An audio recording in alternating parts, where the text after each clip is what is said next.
Hello, welcome to Magnolia Health. Today we're going to continue our fasting series and we're going to talk about water fasting. Water fasting is something that you do to basically, as to give a little repeat, is you do water fasting to metabolically switch into a fat burner state. And if you listen to the earlier videos, you have a sugar burner state and a fat burner state, and the majority of the time we live in and feed our bodies to stay in a sugar burner state. It's like adding gasoline to a fire. It burns hot, quickly, explodes, and then needs more gas to continue to burn. Well, you don't want to be in that if you want to feel healthy, if you want cellular regeneration, if you want a longer life. You want to be in a fat burner state, which is where what your body has stored is being processed and used for good. Well, one of the ways to do that is a water fast. And so whether you're doing a 16-8 fast or a 12-12 or an 18-6 fast, as I talked about in previous videos, all of those are meant to get you into the fat burner state. And so if you do a water fast for 16 hours, that helps you kick into the fat burner state, into ketosis, and eventually be able to burn the fat and burn the stored ingredients in your body, but also to flush out toxins and do kind of a detox. Now, water fasting isn't for everybody. It's very difficult because the withdrawals are that much harder.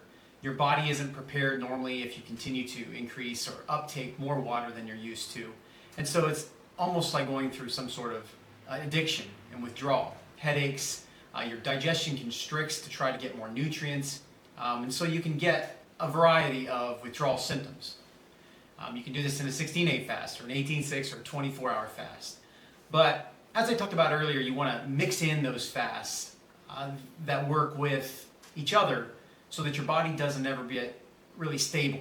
In other words, you do a 16-8 fast for 3 days in a week. Every week, your body gets used to it. It gets easier to fast, but you're also not getting quite the boost that you would have gotten had you mixed it up with, say, a 16-8 on week 1 of the month, and then 18-6 on the second, and maybe a 24-hour water fast on the third.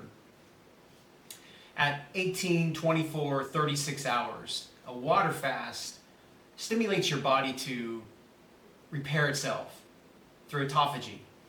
And I spoke a little bit about that in the previous videos, but the water fast gets you there quickly and allows your body to start to regenerate and restore things that are broken, things that don't work as well, and really most importantly, to get that cellular uptake that gets blocked by the glucose and the insulin and the sugars that we constantly uptake in the sugar burner state.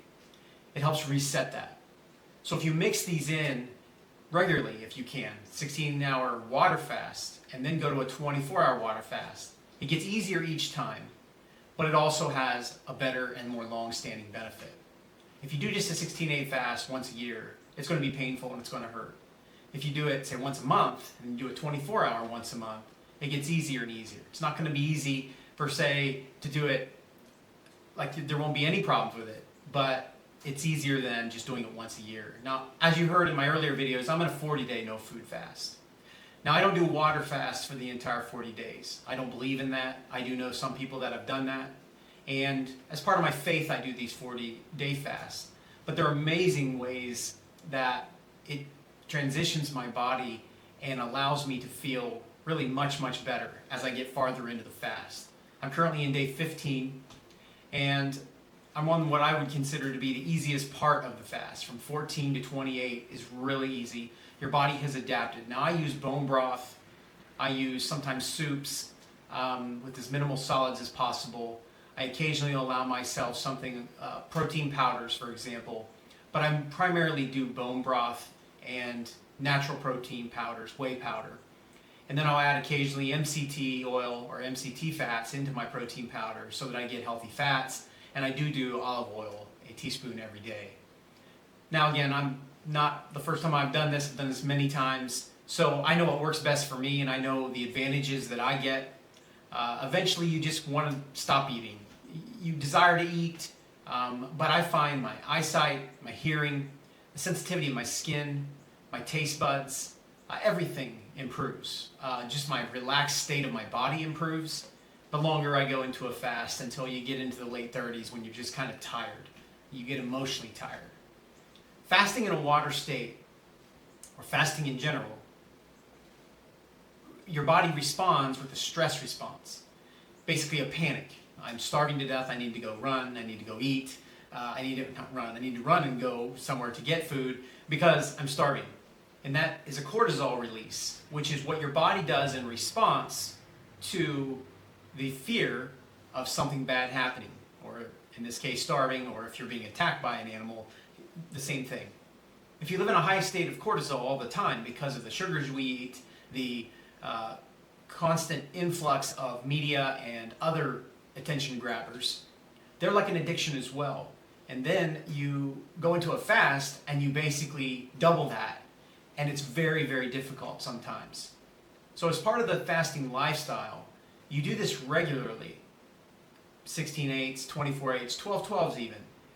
It gets easier and easier because your body has adapted to the cortisol response that it was going to make, and it doesn't need to do that as such a crisis. It gets used to not needing to fear starvation. So we kind of have two things going on. We have a cortisol response when you start fasting that says, I need to eat, so I'm going to jack my body's energy levels up and go out and get food. But if you're already in a high state of cortisol, that really stresses your system. So you fast to eventually lower the cortisol, both through the fact that your body is no longer afraid because it becomes accustomed, but also because you're cleansing your body and detoxing it of the cortisol response and the damage that's been done by cortisol. So I started this 40-day fast with 3-day water fast. I don't always do that. Sometimes I do it more gradually, where I just do the bone broth right away or the protein shake. But in this case, I started with a 3-day water fast to kind of get into it quicker. I didn't feel my health was at a good level. I was having trouble just in general, not feeling the way I wanted to feel. And a long-term fast always has really benefited me. Now, if you have health issues, if you are sugar resistant, if you have trouble processing your glucose and your glycogen, and possibly even diabetic, fasting isn't necessarily your best bet, or at least extended fast. So I want to repeat what I've repeated in nearly every video. Test yourself with the start somewhere fast. 1 meal, 2 meals, 12 hours, 16 hours, and make your lifestyle a lifestyle of fasting. And every once in a while, consider putting a water fast in for longer and longer periods. You're allowing your body to search for nutrients, and when it searches for nutrients, it's detoxing. It's eating what is in your body, which is often stored fat. In those stored fats is high estrogen, is high chemicals, many of which are forever chemicals that never break down, and you give your body an opportunity to get rid of that.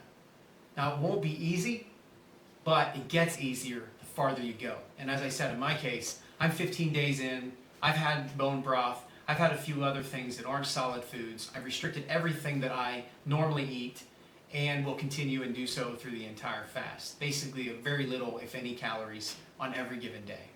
And I go through ups and downs, but overall my health is improving, and it exponentially improves the farther I go. And I believe in large part because of the faith I have, and the reason I fast is for my faith and my belief. And so that, I believe, is a big part of the spiritual component. But I also know that in a micro scale, when I fast for 16 hours or 24 hours, it's difficult, it's challenging, but if I do that on a regular basis, even once a week, I notice tremendous health benefits. So, I hope you've enjoyed this series. We may have more talk about fasting as we get into other parts of the body and other parts of body systems that we're here to support. But if you're interested in learning more about your own health and what works for you and what doesn't, don't hesitate to schedule an appointment for an assessment and a consult, or a consult as we call them. We are now at mymagnolia.health. Again, mymagnolia.health. So we have a new URL, and it goes to really the same exact website it did before, but I thought that was a little easier. We're on the north side of Salina. We also do Zoom consults, a little more difficult to get the modalities that we use. But if you're interested in understanding more about where you're at, so we can kind of tailor something for your lifestyle, check us out as soon as you can, and we hope to see you here. Thank you.